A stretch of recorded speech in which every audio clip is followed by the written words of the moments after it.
ஆரம்பத்தில்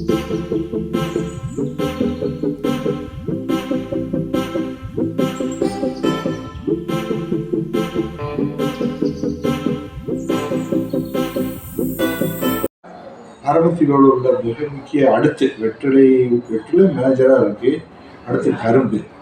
கரும்புன்னா இங்கே வந்து கரும்புல இருந்து கரும்பு பெங்களூர் சுகர் ஃபேக்ட்ரி இருக்கு. சுகர் ஃபேக்ட்ரிக்கு அனுப்புகிறாங்க. அது இல்லாமல் கரும்புல இருந்து வெள்ளம் எடுக்கிற இந்த சின்ன சின்ன சின்ன சின்ன என்ன சொல்ற குடிசை தொழில் மாதிரி அவங்க தோட்டத்தில் அவங்களே போட்டு அவங்களே கரும்பு சாறு எடுத்து காய்ச்சி வெள்ளம் தயாரிக்கிறாங்க.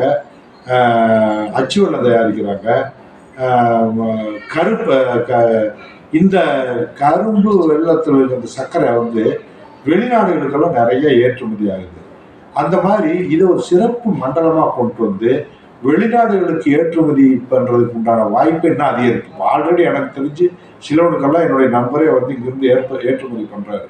நல்ல தூய்மையான சர்க்கரையை எடுத்து அதுக்கு நல்ல விலை கிடைக்கிறதுக்கு மாதிரி ஏற்பாடு பண்ணி நான் உலக அளவில் இந்த சர்க்கரையை வந்து கொண்டுட்டு போகிறதுக்கு உண்டான ஏற்பாடுகளை பண்ணுவேன்.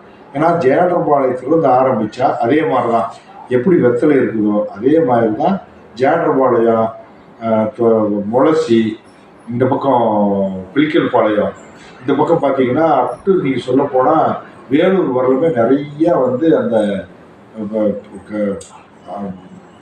இது சர்க்கரை நாட்டு சர்க்கரை தயாரிக்கிற தொழிற்சாலைகள் இருக்குது. இந்த நாட்டு சக்கரை தான் இப்போ வந்து பிரபலமாக ஆகிட்டு இருக்குது. எல்லார் வீடுகள்லையுமே நாட்டு சக்கரை போட்டு தான் இது டீ காஃபி குடிக்கிறாங்க. இந்த நாட்டு சக்கரை இன்னும் பிரபலமாகணும். இன்னும் வந்து விவசாயிகளுக்கு வந்து அதிக விலை கிடைக்கணும்னா இதெல்லாம் எக்ஸ்போர்ட் ஆகணும். அதுக்கு உண்டான வாய்ப்பை நான் ஏற்படுத்துவேன்.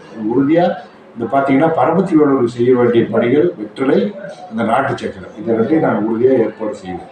I'll be the last one left when the lights go